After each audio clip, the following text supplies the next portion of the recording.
Section 28 of The Toilers of the Sea by Victor Hugo. This recording is in the public domain, read by John Greenman. Chapter 3. The air Bonny Dundee finds an echo on the hill. Behind the enclosure of the garden of Les Bravées was an angle of the wall covered with holly and ivy, with nettles, with a wild tree mallow, and a large mullein sprouting amid the blocks of granite. It was in this nook that he passed nearly the whole of his summer.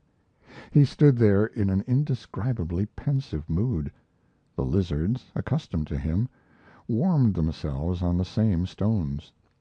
The summer was bright and full of dreamy indolence. Gilliatt had above his head the flitting clouds. He sat on the grass.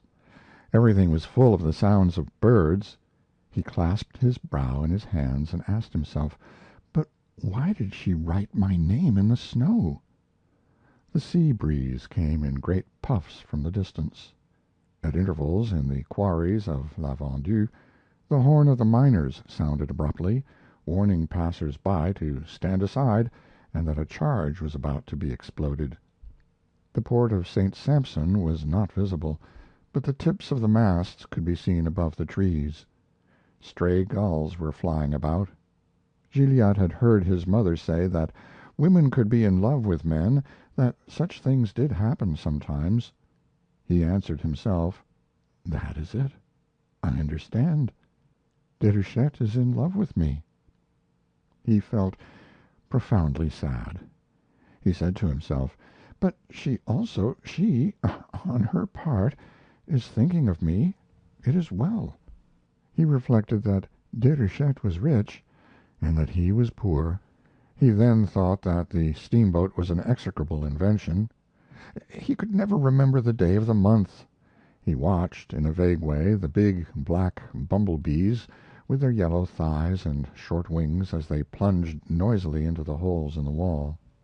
One evening Déruchette retired to her room to go to bed. She approached her window to close it. The night was dark. All at once Déruchette began to listen. Somewhere in the dark shadow there was music. Someone, who was probably on the slope of the hill or at the foot of the towers of the Chateau Duval, or perhaps even still farther away, was playing an air upon an instrument. Déruchette recognized her favorite melody, Bonny Dundee, played on the bagpipe. She could not understand it at all. From that time forth this music was repeated from time to time at the same hour, particularly on very dark nights. Déruchette did not like this very much. End of Chapter 3. The air Bonny Dundee finds an echo on the hill.